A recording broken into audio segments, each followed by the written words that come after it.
अस्सलामुअलैकुम फ्रेंड्स, कैसे हैं? ठीक ठाक, उम्मीद है आप सब ठीक होंगे। आज जो हमारा टॉपिक है वो है कि फॉर्म वर्क में जदीद कौन कौन से इंस्ट्रूमेंट यूज़ होते हैं। तो सबसे पहला इंस्ट्रूमेंट जो हमारे पास है, फ़र्ज़ करें अगर हम किसी जगह पे कोई छत लग रही है तो उसके लिए आमतौर पे बाले लगाए जाते हैं लकड़ी के। तो ये उसके लिए एक जिसे बाले के तौर पे इस्तेमाल किया जाता है और इसे आमतौर पर दामा कहा जाता है। उसके नीचे एक चीज़ लगाई जाती है जिसे रिजल कहा जाता है या फुट कहा जाता है, और ये इसके निचली साइड पे लगती है। जिस जगह पे कहीं पे कच्ची हो तो वहाँ पे ये लगाई जाती है, और ये फ्लेक्सिबल है, इसको आप ऊपर या नीचे कर सकते हैं। इसका लेवलिंग के लिए भी ये बहुत ज़बरदस्त है, यानी कि अगर आप छत की लेवलिंग कर रहे हैं तो इसके ज़रिए से आसानी से लेवलिंग भी हो जाती है।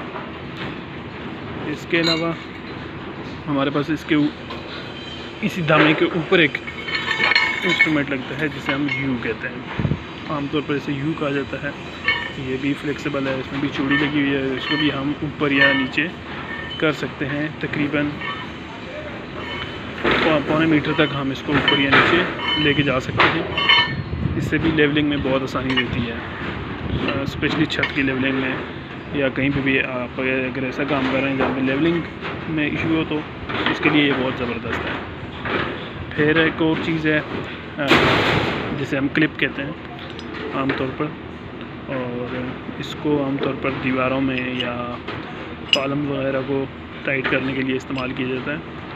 और उसके बाद जब खोलते हैं तो इसको निकाल लिया जाता है और इसके अंदर से स्टील डाला जाता है जिसको बाद में काट दिया जाता है।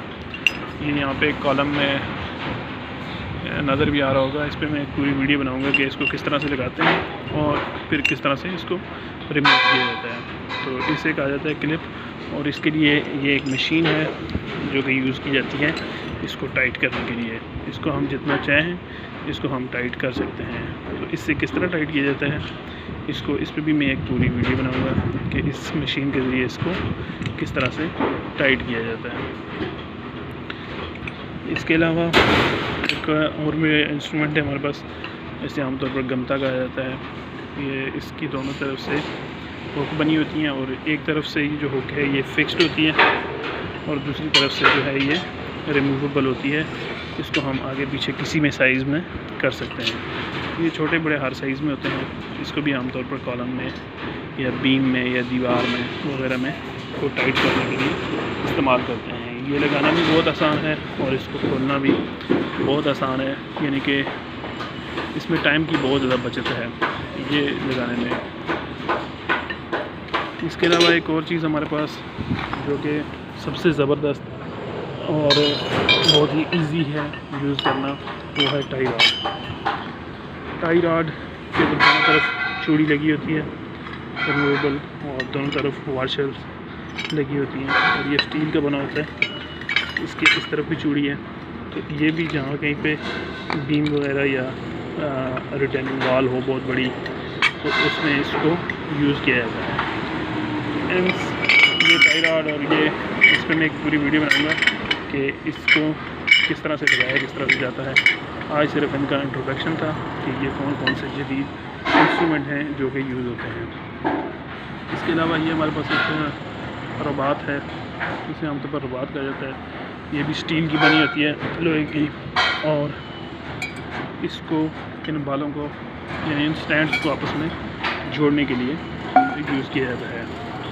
तो इसके अंदर एक बहुत मज़े की चीज़ कि ये क्लिप लगा होता है हर 30-40 सेंटी के बाद। इसको आप लगा के वापस इसको हम ऊपर से क्लिप को टाइट कर देते हैं तो ये लॉक हो जाता है, और ये क्लिप खोले बगैर ये किसी सूरत भी खुलेगा नहीं, यानी कि बहुत हाई लोड भी होगा तब भी ये नहीं खुलेगा। तो ये थे कंस्ट्रक्शन में यूज़ होने वाले, फॉर्म वर्क में यूज़ होने वाले कुछ जदीद किस्म के मटेरियल। उम्मीद है वीडियो आपको इंशाल्लाह पसंद आएगी।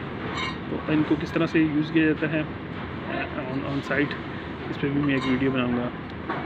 तो रिक्वेस्ट है कि चैनल को ज़रूर सब्सक्राइब करें, वीडियो को लाइक करें। थैंक यू, टेक केयर, अल्लाह हाफ़िज़।